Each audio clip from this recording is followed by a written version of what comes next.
Welcome back to Handmade with Holly. My name is Holly Michelson, and I'm an independent Stampin' Up! Demonstrator from Del Mar, New York, just outside of Albany. I'm really excited to have you join me today. It's raining outside, and we had to cancel our trip to the lake. Well, if you can't go to the lake, what's better than spending the day in the craft room? And so I'm excited to have some company while I make some great projects. Today we're going to be making the crisscross fold, and this fold was first introduced by Rachel Tessman, so I want to give her a shout out and say thanks. I have loved using this fold.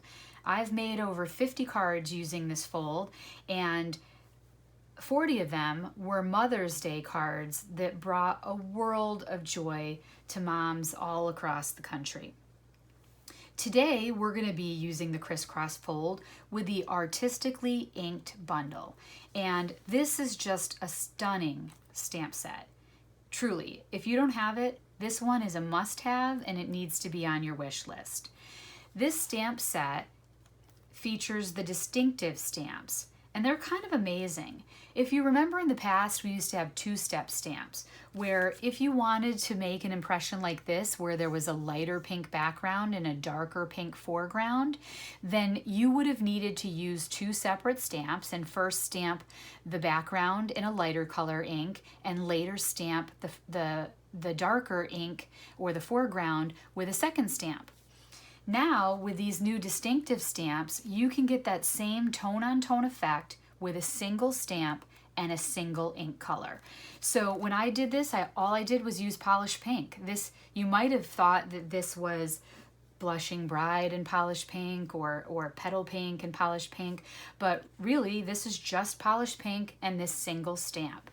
So you can see here's another example of the large flower here where you get nice tone within the flower, and even here in the floral center, this is just pale papaya, yet I have this great tone-on-tone effect. So in addition, there's a gorgeous set of dies that matches this stamp set and some beautiful designer series paper. So these are the 6 front designs in the designer series paper. You can see there's this gorgeous alcohol ink technique on the paper, flowers that really coordinate with the stamp set, and it's even has this gold foiling within the center of the flower. On the back side, we have more gorgeous patterns. You can see the veining in the paper as though it were marble. I mean, these are just stunning. And this, by far, is my favorite sheet of paper here. Oh my God, I just love this. Think about how gorgeous this gold foil stripe would be. Wedding cards, anniversary cards, 50th wedding anniversary. Oh my goodness, can't wait to use it.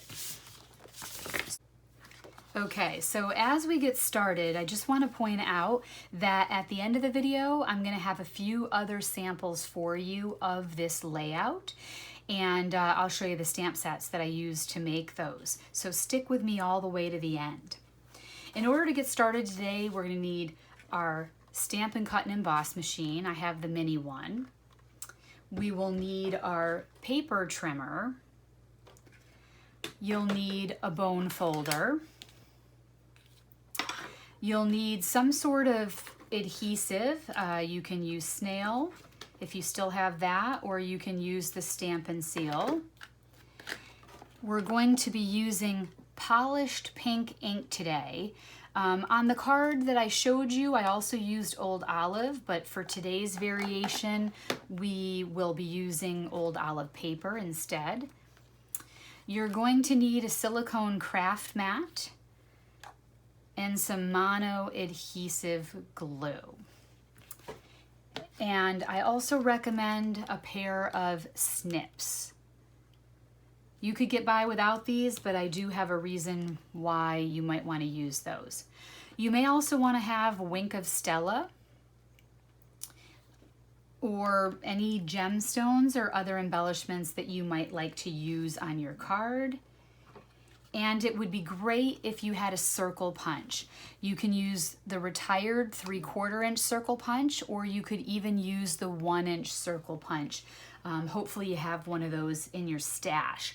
If you don't have a circle punch, you also could use a circle die from one of the die sets. Okay, so paper-wise, we don't need a lot of paper, but we are going to need a full sheet of 8.5 by 11 basic white cardstock. We're going to need another piece of basic white that is cut to 5 1/8 by 3 3/4. And don't be too worried about the measurements. I will put them all in the description of the video and you can pick them up at the end. That way you can stay focused on what I'm doing. You're also going to need a scrap of cardstock.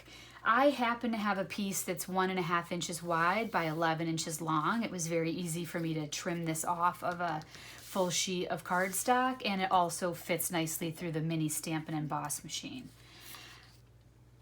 You could probably get away with a smaller piece than that, however. We're going to need a piece of designer series paper that's cut 5 1/4 by 4 inches. That's a standard matting layer size. And you want to make sure that you choose a piece of designer series paper where the front side and the back side are perfectly coordinated, that you want to use both on your card. So if you see the card here, I'm using the front side on the left side and I'm using the reverse on the right side. Now you can make this card with 2 pieces of designer series paper. If, for instance, you've chosen paper where the front is not a perfect match for the back, just make sure that you cut 2 of these rectangles, one from each piece of paper, and then you'll be able to make 2 cards at once. Instead of making 1 card, you'll have enough designer series paper to make 2. For simplicity's sake today, we're going to use paper where the front and the back are a perfect match. And lastly, we're going to need a scrap of old olive cardstock. And this scrap measures 2 1/4 by 5 1/2. And I'm going to use this to cut out some leaves for my card. Okay, so we're going to bring in our paper trimmer. And we're going to place our paper horizontally. This paper measures 11 inches wide, so we're going to put it to the 5 1/2 inch mark, and we're going to use the light colored blade to score our paper in the center. I like to run that back and forth quite a few times because my blade is about ready to be replaced. Now we are going to rotate our paper vertically and we're going to cut it in half. This time, since it's 8 1/2 inches wide, the cut will be at 4 1/4 inches. So I'm going to go ahead and run my blade down the length of the paper. Now before you go ahead and lift the trimmer arm and remove your paper, I want to give you a little tip. The next step requires that we position our paper correctly. So we want to make sure that when we lift our trimmer arm that we remove our paper and we put it face down on the layer on the left. So we're going to take the right side piece and flip it so that it's face down on the left side piece. Another way to think about this is that we scored the cardstock. And so when we scored the cardstock, we created a valley. You want the 2 pieces of paper to kiss each other, valley to valley. Okay? So once I have my paper facing in the right direction, I'm just going to tap it on my trimmer to get everything perfectly square and lined up. And then I'm going to bring it back into my trimmer, putting the bottom corner in the gully and making sure that I'm resting that paper on this bottom edge for stability to really keep the paper in place when I cut it. And then I'm just going to shift my paper slightly so that my score line lines up with the gully. So my score line is here and my corner is here, and this is how I'm going to make the cut. Now I'm going to drop my trimmer blade in the center of the paper. Whenever I'm cutting on a diagonal, I do that so that the blade touching the corner edges doesn't create any damage to the paper. I don't want to make a little ding in my paper. So dropping the cutter blade somewhere in the center, I'm just going to go ahead and go up and then come back down to make the full cut. And then you can just use your finger to just check and see if you got a clean cut. I didn't.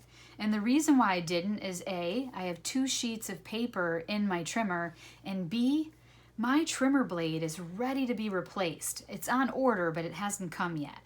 So if that's happening to you as well, just go ahead and run your blade through it another time and then see if you can pull the paper. And mine pulled away perfectly and cleanly, so now I'm all set.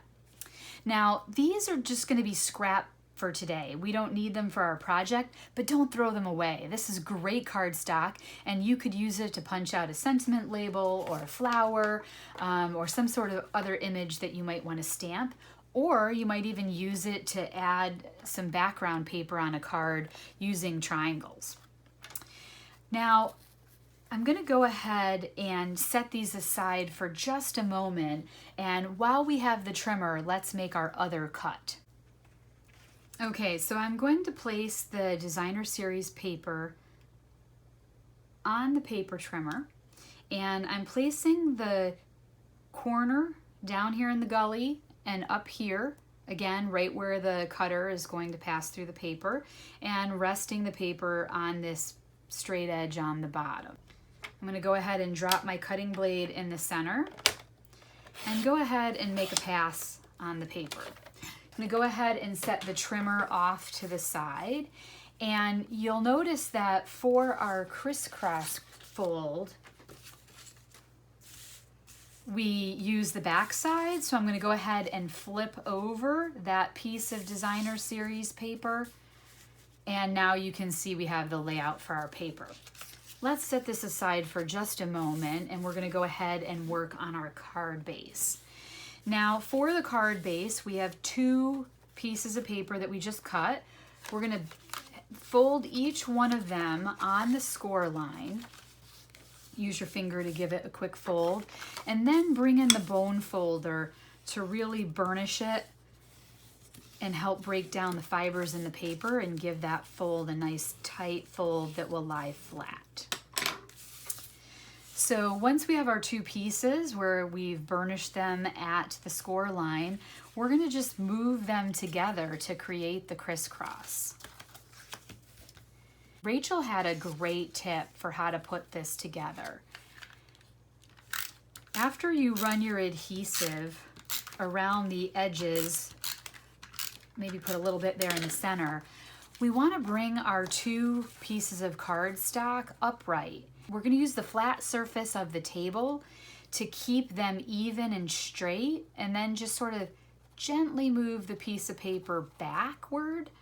And by doing that, you're going to be sure to get everything lined up perfectly so that your triangle flaps fold cleanly and nicely.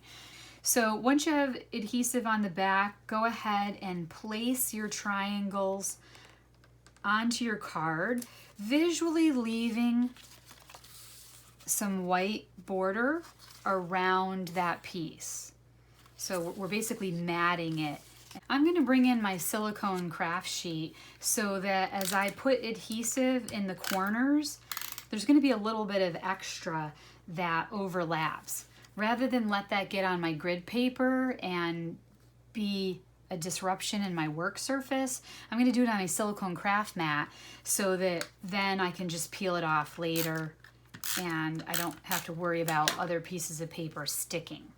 Now, be sure when you're putting adhesive on your triangles that you are doing them on the reverse, right? So I put adhesive on the green side for the left, and now adhesive on the floral side for the right so that I can expose the green side. Now at this point, I have 2 choices. I can fold my crisscross card like this and feature my floral paper, or I could fold my crisscross card like this and feature my alcohol ink paper. We have this insert piece, and it's going to tuck inside the card. So wherever you put this adhesive is going to shorten the amount of space where you can put your insert. So you really want to keep the adhesive right along the bottom edge. And then we're going to go ahead and fold that in. And then on this side, we're going to do the same. We're going to get adhesive right up into that corner of the triangle and along the bottom edge. And we're going to go ahead and fold it closed. And now we've made our crisscross pouch. So I'm going to bring in some flowers that I've already pre-cut. I used the rose stamp from the set and polished pink. And I used the mini Stampin' Cut and Emboss machine to cut these out. I am going to take a moment just to stamp one and show you a couple of tricks. So first of all, I'm going to ink up my rose, and then I'm just going to go ahead and stamp it on this scrap of paper. And you can see one stamped impression, and I have all of that tone on tone effect. But what I wanted to show you was cutting with the die. Again, we're not going to take the time on camera today, but in order to line up this die with the rose, I find that the best thing to do is to align this little point. You can see here, maybe you can see that here, this little point on the die with this protrusion of the flower. So if you use that little protrusion to line the die up, you'll be able to get a perfect cut and be able to quickly find which orientation you need for the die when you're cutting it out. So I have a few finished roses right there. We are going to, however, cut out our leaves. So let's bring in our mini boss and go ahead and cut out our leaves. So I don't know if you can see that. All right, so I just have a piece of old olive paper. And one other tip is old olive is not listed on the colors for this pack of Designer Series paper, but it actually is in the paper and really coordinates nicely. You could use Pear Pizzazz, but I felt like the Pear Pizzazz blended in too much with this particular sheet of green paper. So I opted to use the old olive. And if you didn't see when I made my sandwich, I used the #1 base plate, a #2 cutting plate, put down my paper, my die, and also another #2 cutting plate. I apologize that I didn't review that. I sometimes do things on autopilot. Okay, so now we've cut out our leaves. Just going to pop that out of the scrap paper and set the die aside. Okay, there's lots of little pieces of leaves still in here, so I'm going to use the die brush on the Take Your Pick tool and pop those out. This die brush actually has a black foam pad that you run it over, and it's not in my line of vision. And since I'm recording, I don't want to take the time to dig that up. Okay, so I was able to remove all of the little bits from the leaf. A couple of strategies that you could use. First technique would be to run the die through your cutting machine 2 or 3 times before you pull it off the plates, and then these will tend to pop out more easily. You could use the die brush on the Take Your Pick tool and run it over the die cut to pop out the little pieces. And if there's any left, you can use this pointy side to poke out any pieces that you need to poke out. So there's some strategies on getting our leaves. Now for our layout, we're going to arrange our flowers and our leaves on the card. This one is slightly different than the original sample. On the original sample, I stamped the leaves and cut them out using the 2-leaf die. But on this one, I wanted to try a different variation. I'm not sure that this layout is exactly what I want though. So what I'm gonna do is take my snips, and I'm gonna actually snip these leaves in half and give myself 2 separate sprigs. That way I can position this sprig in this direction and this sprig in this direction. In fact, I'm also going to trim off this stem. And we can go ahead and place those like that, and then we'll be able to put our roses on top of it. Oh, I really like that.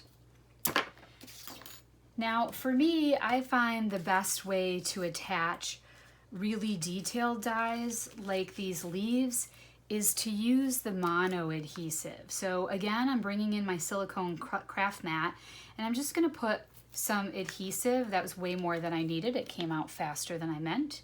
I'm gonna put some adhesive on my craft mat, and then I'm going to take a little piece of a craft sponge and dab some ink and just put it on the back of my leaves.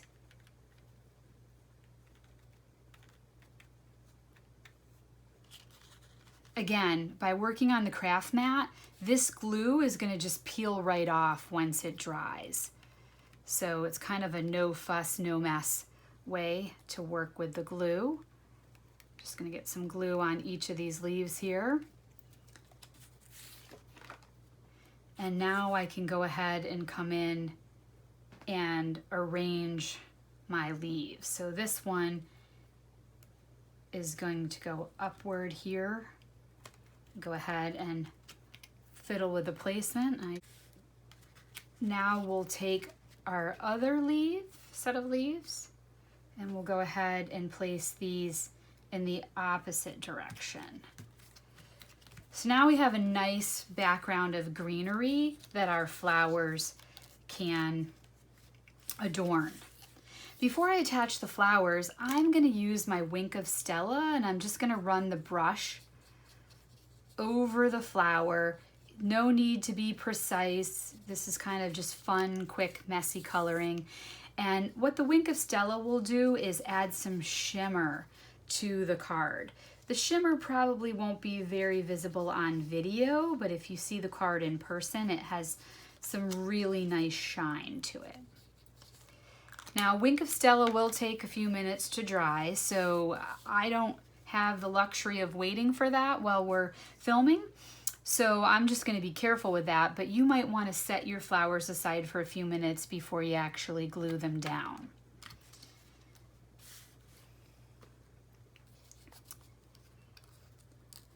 Now I'm going to use some tape runner on one of the flowers. And then I think I'm going to pop up the other one using Stampin' dimensionals. So 2 dimensionals ought to be just enough.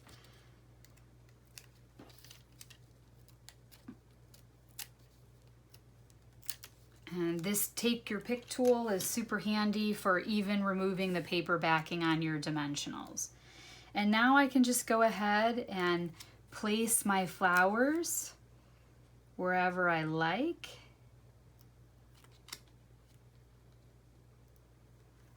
You know, I might want 3 flowers.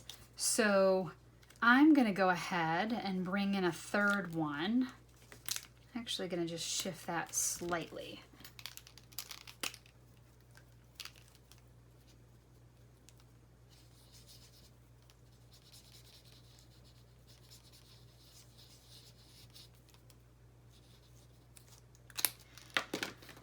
I like to make things different each time, so this time I'm going to use 3 flowers.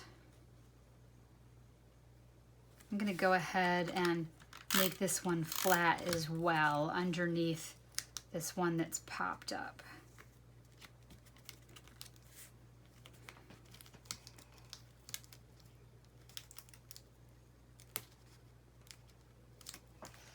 Oh, just lovely, just lovely. Very excited. Okay, so now we need a sentiment. You could use this card for a variety of different purposes. It could be Mother's Day, anniversary, wedding, birthday, thank you, best wishes, friendship. Today I'm going to go ahead and make it a birthday card. That's something that I can never have enough of. And the stamp comes from the Artistically Inked set right here, Happy Birthday. So we'll need our insert piece that we cut at the beginning, and I'm going to recommend that you line it up with the grid paper so that everything's straight, and try to place the sentiment as high as you can, just because in this case we have a rather long sentiment and we need to make sure that it fits within the width of our opening. So I'm going to use a fairly high placement and center that. And then go ahead and give it a peek. Perfect. I think that's going to look fantastic.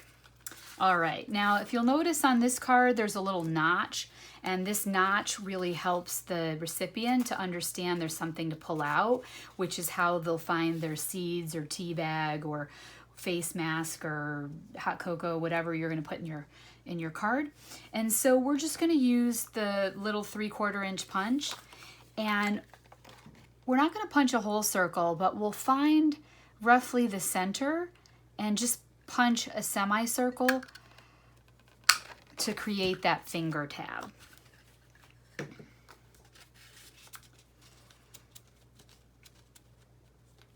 And there you have it.